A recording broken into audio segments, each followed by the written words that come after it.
L'article liminaire qui met en évidence le caractère déplorable de la gestion budgétaire en 2024, frappée au surplus de nombreuses anomalies. En fait, j'ai l'impression que cette suppression, c'est un peu pour l'ensemble de votre œuvre. La plus visible est l'écart abyssal de déficit structurel entre la loi de finances initiale, à moins de 3,7%, et ce projet de loi de fin de gestion où il est inscrit 5,7% du PIB de déficit. 2 points de PIB, ça fait tout de même 55 milliards d'euros.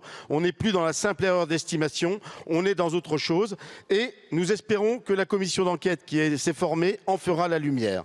L'une des causes avancées pour expliquer cet écart de 2 points, c'est la fameuse élasticité des prélèvements obligatoires au PIB qui ressort bien moins élevée qu'attendu. Mais cette moindre élasticité n'expliquerait que la moitié de l'écart de déficit structurel entre 2023 et 2024. Et encore, à l'intérieur, il faut compter l'écart de rendement de 14 milliards de l'impôt sur les sociétés. Ce qui nous amène à vous demander pourquoi vos prédécesseurs avaient inscrit un montant prévisionnel de 72 milliards, 20% supérieur au rendement de 2023, 18% supérieur au rendement de 2022. C'est ubuesque. Et puis, derrière les chiffres de cet article liminaire, c'est la confirmation de coupes drastiques de 10 milliards, puis encore 6 milliards. Tous les secteurs sont touchés, agriculture, recherche, enseignement supérieur, éducation nationale, collectivités territoriales, et j'en passe, ça a été dit par mes collègues.